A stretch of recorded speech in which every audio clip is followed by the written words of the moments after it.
Joy Boy est un homme fort insaisissable, mort depuis des centaines d'années, il s'amuse à réapparaître de temps en temps semble-t-il, et aujourd'hui, il est dans un corps qui ne lui appartient absolument pas. Oui, il a entre guillemets prévenu de nombreuses fois qu'il allait revenir, mais c'était absolument pas suffisant, nous on n'était pas prêts à ça. Alors que va-t-il faire? Pourquoi est-il là? Comment va-t-il s'éveiller? Eh bien on va y répondre quand? Maintenant, et bienvenue sur Raftelin Nakama. C'est Silver et Copper, évidemment. Et aujourd'hui, on va vous parler de ce fameux scan 1043. Ce scan vraiment masterclass. Et bon, c'est vrai, on n'a pas encore lancé les votes sur la chaîne, mais on voit déjà toutes vos réactions sur les réseaux sociaux. C'est incroyable. La foule est en délire, on va dire. Oui, c'est peut-être la plus grande information, le plus grand spoil qu'il y ait eu sur One Piece depuis un bout de temps. Mine de rien, on a eu des messages par-dessus des messages. C'était impossible de slalomer entre les spoils. On a ouvert Twitter... Ok, donc on a décidé de sortir la review cette semaine. Ce sera une review assez particulière, c'est une review très théorie également, mais on va faire comme d'habitude, on va analyser tous les points du scan et à la toute fin vous aurez un point sur Joy Boy. Si tu veux aller directement à l'analyse sur Joy Boy qui se trouve à la fin, eh bien ne t'inquiète pas, tout est dans la timeline. Je conseille quand même de suivre toute la review parce qu'elle est vraiment très intéressante. Il n'y a pas que ça, il n'y a pas que Joy Boy ici, il y a beaucoup d'événements, il y a Nami et... ce qu'elle fait est incroyable, il y a la bataille qui se profile et on va pas te spoiler, mais l'analyse elle va être top. Et n'oublie pas, cher Nakama, de t'abonner si tu apprécies ce qu'on fait et si tu veux nous soutenir, nous ça nous fait toujours plaisir. On commence ce scan avec forcément la page de couverture et là on voit Oden et Brûlé qui arrivent à Whole Cake. Ils sont passés par le monde des miroirs, mais nous on se pose des questions. Déjà il y a le gâteau qui est toujours au sol, pourquoi il n'y a pas de fourmi qui l'a bouffé? C'est vrai qu'on aurait au moins pensé qu'il y aurait des bestioles qui seraient arrivées, qui seraient développées, on sait pas, enfin forcément les gâteaux ça attire les fourmis, ça c'est bien connu. Le sucre c'est comme ça. Et Stroza, vous l'avez pas oublié, c'est lui qui a transformé l'ensemble du château en gâteau. Il y a des questions dans One Piece et ils ont pas forcément de réponse. À ça il faut quand même rajouter qu'Oden, eh bien c'est quand même un gros incapable. Il faut pas oublier qu'il n'a pas réussi à abattre Pound alors qu'il n'a vraiment pas l'air méchant quand même, c'est Pound quoi. C'est sans doute la plus grosse fraude de One Piece. Étant donné que le mec il avait quand même son sabre et on l'a vu découper Pound. On a vu l'ombre. Là, on s'était dit, oh, enfin un mort. Il y a un mort dans Whole Cake, un mort qui compte en minimum et ça va être sympathique. Mais non, ça s'est pas passé. À moins que Pound est un feu du démon encore caché qui... Le gars, il sait même pas. Il s'est retrouvé avec une tête à côté et puis il s'est réveillé. Oh, on va coller la tête. Non, mais c'est n'importe quoi. C'est n'importe quoi. On sait jamais, on pourrait être surpris. Bon, on laisse ça de côté pour l'essentiel. Là, le coup de Kaido, il est inarrêtable. Luffy est écrasé au sol, il est HS. Et l'expression de Kaido, elle veut tout dire pour nous. Il regrette vraiment ce geste. Il ne voulait vraiment pas que ça se passe comme ça. Il voulait pas que quelqu'un intervienne dans son combat. C'est une vraie tragédie pour lui. Certes, c'est le méchant de l'histoire, mais en même temps...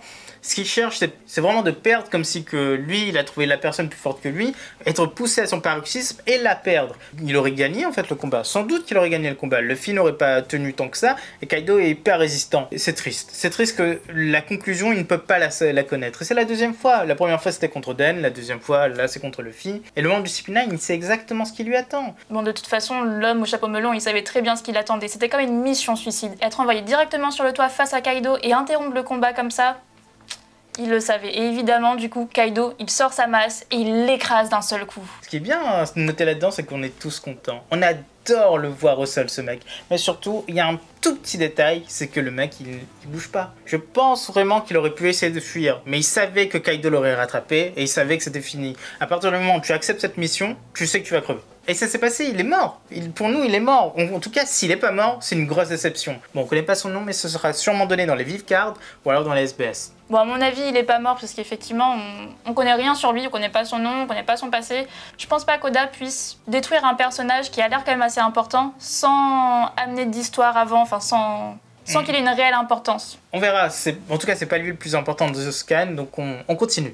Par contre, ce collègue, Monsieur Clown, il a tout senti. Sur un kill d'observation, il est plutôt pas mal développé, il semblerait, et il a compris que Luffy est tombé, il a compris également que son ami est tombé. D'ailleurs, il touche un chapeau comme ça, et pour nous, ça a deux significations. La première, c'est qu'il dit adieu à son ami. C'est fini. On fait souvent comme ça un adieu respectable. Puis la deuxième signification, c'est que Kaido va arriver pour lui. Son heure va très vite arriver. Je te rejoins très vite, mon ami. Les mecs habillés en blanc là-bas, ça court pas les rues, et Kaido, il voit très bien. L'homme au chapeau melon n'est pas le seul à avoir senti que c'était fini pour quelqu'un, puisque Momo aussi a senti que c'en était fini pour Luffy. Il a senti que c'en était fini de son sauveur. Il est dans la merde. Littéralement, il est dans la merde. Il sait que Luffy était le dernier bastion, celui qui pouvait battre Kaido. Mais qui peut le faire aujourd'hui? Il y a des prétendants, mais ils sont tous KO. Kid et Law sont encore sur le champ de bataille et ils essayent absolument de se relever. Ils ont battu une extrémiste Big Mom, ils sont vraiment KO, mais ils ont encore des gens à protéger. Et pour ça, il faut absolument tout tenter. Ils essayent ils mettent toute leur force là pour se relever, même s'ils ont déjà utilisé tout leur pouvoir. Ça c'est vrai, ils ont utilisé leur fou du démon déjà, leur fou éveillé même. Ouais, ils ont des gens à protéger, ils ont leur équipage. Et, mine de rien, ils tiennent un minimum aux samouraïs, et surtout Law, même s'il le dit pas, il a fait un bout de chemin avec eux. C'est des compagnons de voyage. Il y a Luffy qui est tombé, mais il y a aussi les Mugiwara qui l'ont pris sur leur bateau pendant des mois. C'est pas rien. Il y a des liens qui sont tissés. Et puis il faut pas oublier qu'il y a Kaido qui débarque derrière. Donc forcément, ils ont intérêt à se relever. Chopper est dans tous états. Et ça nous touche vraiment. Tama aussi d'ailleurs, il est complètement en pleurs. Mais Nami, elle nous impressionne. Elle affronte Kaido directement et elle lui dit non, c'est pas possible. Tu n'es qu'un menteur, qu'un serpent. Et forcément, Kaido réplique avec son Boro Bref. Et de deux. Et oui, c'est la deuxième fois que Nami se prend un Boro Bref. La première fois, c'était sur Wano, toujours, mais c'était quand ils étaient sur la colline des Kozuki. Et là, maintenant, c'est la deuxième fois.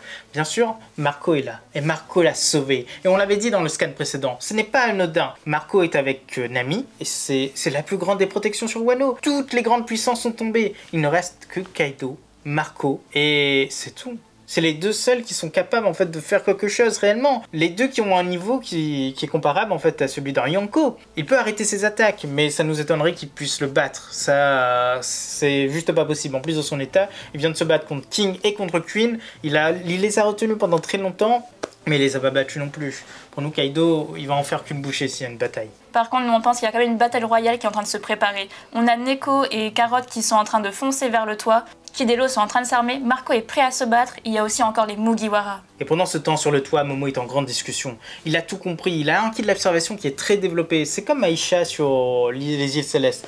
D'ailleurs, on a une petite théorie sur elle, mais on va en parler bien après. Et Momo, il veut se rendre à Kaido, il veut que ce soit fini, il veut pas que tout le monde meure. Et on le comprend totalement, c'est un souverain maintenant. Il est un peu plus mature, il a un corps d'adulte, il a appris dans le carnet de son père qu'est-ce qui est bien, qu'est-ce qui est mal, qu'est-ce que son père a fait de bien en protégeant la population. Il veut refaire la même chose. Et là on a Yamato qui lui dit non, ce n'est pas possible, il ne doit pas se rendre, il doit encore se battre. La victoire, même si Luffy est tombé, elle est à portée de main. Et qu'est-ce qu'on va faire? Si on doit mourir, on va mourir ensemble. Ces mots, c'est des mots très particuliers, c'est une grande confiance. C'est vraiment... Yamato, c'est un grand personnage. Elle va sans doute rejoindre les Mugiwara. C'est quelque chose qui montre que Yamato aura toujours confiance. D'ailleurs, dans son fort intérieur, on est sûr qu'il pense également que Luffy n'est pas tombé, qu'il a encore temps de le sauver. Mais on peut aussi ajouter que Momo, il reste quand même un enfant et il a toujours été un éternel indécis. Donc on peut comprendre qu'il puisse douter comme ça. Et c'est le moment idéal pour que Tsunade prenne la parole. Il lâche la plus grande phrase de l'histoire de One Piece. Il vient de les entendre, les tambours de la libération. Cet homme est revenu après 800 ans d'absence. Joy Boy est sur Wano. Là, c'est la folie à l'état pur, mais dans tous les sens du terme, le monde est sans dessus dessous. Le monde de One Piece, oui, mais il n'y a pas que le monde de One Piece. Vous avez vu Twitter ces derniers jours, vous avez vu Instagram, vous avez vu Facebook, vous avez tout vu, parce que franchement, c'est le numéro 1 partout. C'est One Piece et ce spoil monumentesque. Luffy, c'est Joy Boy. Luffy s'est éveillé à Joy Boy. C'est fou, parce qu'on le savait. En fait, je pense qu'il y a beaucoup de gens qui le savaient, beaucoup de gens qui ont fait des théories dessus. Nous, on en parle depuis un bon bout de temps. Il y a une chose dans les mythes bouddhistes, dans les mythes indiens. C'est le système d'incarnation. En gros, tu as une seule âme qui va s'incarner dans des personnes différentes, qui va en fait s'éveiller dans des périodes données parce qu'il y a un mal qui sévit et il va être là pour détruire ce mal. On n'arrête pas de le dire, et c'est exactement ça Joy Boy. C'est une divinité qui va s'éveiller à intervalles réguliers, qui va aller battre ce mal et qui va en fait ensuite repartir. Et c'est exactement ça. C'est exactement ça qui est en train de se passer. D'ailleurs, la plupart du temps, il faut un choc. Il faut que le choc soit assez violent pour que la divinité se réveille. Et là, le choc, on l'a. Il a épuisé toutes ses formes de haki, il s'est retrouvé à terre à se prendre une énorme décharge du haki des rois. Donc là, forcément, pour nous, c'est un peu comme si ça avait ouvert ses chakras finalement. Oui, c'est le lien qui a été créé. Là, il est mort de chez mort. C'est la première fois que Luffy meurt. C'est con, mais la plupart du temps, les gens meurent parfois. Là, ce sera pas le cas. Il n'a plus rien en lui, et c'est là que, boum, boum, boum, le démon, entre guillemets, arrive, le monstre, le dieu. C'est à peu près tout à la fois cette chose. On ne sait pas s'il est gentil, on ne sait pas s'il est méchant, mais là il vient de débarquer, il vient de prendre possession du corps qui était là pour lui. C'est vrai que Luffy, il a tout pour ça. Il a la force brute, il a le fruit du démon que le gouvernement recherche, ça c'est pas rien quand même, et il a le fameux chapeau, un chapeau qui ne se détruit jamais, peu importe les circonstances. Il a été brûlé, il a été gelé, il a été mouillé, il a jamais moisi, il a jamais eu d'altération, sauf une seule fois. Et c'était par Baggy. Mais ça, on va faire une petite théorie là-dessus plus tard, parce que Baggy a une grande importance. Tout le monde le sait, tout le monde blague sur le sujet, mais il a vraiment une très grande importance. D'ailleurs, c'est lui qui est en train de porter Onigashima en ce moment même, ou pas. Mais en tout cas, là, Joy Boy, il est là. Il s'est éveillé. Il semblerait qu'il y ait une espèce de chose qui est en train d'engloutir ou sortir de Luffy. C'est encore un petit peu inconsistant. Soit c'est son fruit du démon qui vient de s'éveiller, c'est de la gomme qui se retrouve partout sur son corps, ou alors c'est son chapeau qui a pris tout le dessus. On ne voit pas son chapeau est avec lui tout le long du combat. Est-ce que c'est son chapeau qui a pris cette forme et qui est en train de l'engloutir? Est-ce que c'est un bout de Joy Boy qui était là-dedans? Parce que n'oubliez pas, ce chapeau, il est extrêmement ancien, indestructible, et il revient sûrement du siècle oublié. Il appartenait peut-être même au précédent Joy Boy, et c'est une partie du chapeau qui se retrouve à Marijois. Peut-être qu'avant d'être capturé et avant d'être exécuté, ce Joy Boy a séparé son chapeau et l'a donné à son descendant, à celui qui l'estimait être le plus apte à faire régner sa loi sur Terre. Dans tous les cas, la bataille royale, eh bien, elle va bien avoir lieu. Tout le monde va se donner à fond. Mais par contre, pour Joy Boy, eh bien, il va pas arriver maintenant. On pense qu'il va vraiment se faire désirer. On a l'habitude avec Oda, il fait toujours ça, il fait durer le suspense. Et là, forcément, on pense qu'il va arriver à la fin. Et qui ne rêve pas de la bataille royale avec Kaido au centre, tout le monde qui arrive, qui essaie de le battre, qui essaie de le mettre à terre, et la chose qui, même diminuée, comme tout le monde aussi est diminué, va les battre un par un. Allez, moustiques, insectes. Et c'est quelque chose que tout le monde adore dans les mangas. Dans Bleach, ça se fait souvent, même si c'est un petit peu long parfois et que c'est très surfait. Mais là, c'est totalement logique. L'empereur, il est diminué, mais il n'est pas HS. On voit encore qu'il a beaucoup de force, alors que les autres, ils se sont pris coup sur coup, et même s'ils ont gagné leur combat, ils sont morts. Zoro, déjà, il est HS. Bon, il est vraiment KO. Sanji, c'est la même chose. À mon avis, ils ont fait exprès de laisser ces deux-là à part. Kidelo, ils sont HS. Et c'est d'ailleurs les deux premiers qui vont se faire avoir par Kaido. Tout simplement parce qu'il va repenser à Lin Lin, repenser au fait que Lin Lin est tombé face à eux. Et bim, il va les avoir d'un coup. C'est le moment parfait pour que Nika apparaisse. Mais par contre, on ne sait rien de lui. Est-ce qu'il est gentil? Est-ce qu'il est méchant? Est-ce qu'il va reconnaître le camp des alliés? Le camp de l'adversaire? On ne sait pas du tout ce qui va se passer à ce niveau-là. On imagine bien qu'il va frapper Kaido. Mais pour le reste, est-ce qu'il va pas faire un carnage sur place en disant que... Bon, juste comme ça, parce qu'il est un peu déboussolé. Et nous, on pense que ce sera sûrement le cas. Et qu'il y a une personne qui va être là pour l'arrêter. C'est Scopper Gaban. On est persuadé que cet homme-là va avoir une grande utilité. Et il connaît tout sur le siècle oublié. Il est la seule personne qui est dans les environs, s'il est là en tout cas, à connaître tous ses secrets. Et il doit savoir que Nika allait revenir à ce moment-là. Il est dans la même confidence que tous les membres de l'équipage de Roger. Et il sait aussi comment calmer Nika. Vous vous demandez forcément si c'est la dernière des surprises qu'on aura sur Wano. Eh bien non, car il y aura une autre surprise. Quelqu'un va débarquer, quelqu'un qui a dit explicitement qu'il ne laissera pas le gouvernement s'en emparer. Il parlait forcément du fruit du démon de Luffy et ses barbes noires. Oui, il sera là. Sans doute qu'il sera là. Ça fait trop longtemps qu'il est dans l'inaction et on sait qu'il commence à bouger. Pourquoi? Pour aller où? À part Wano, on ne voit pas. Si, Whole Cake.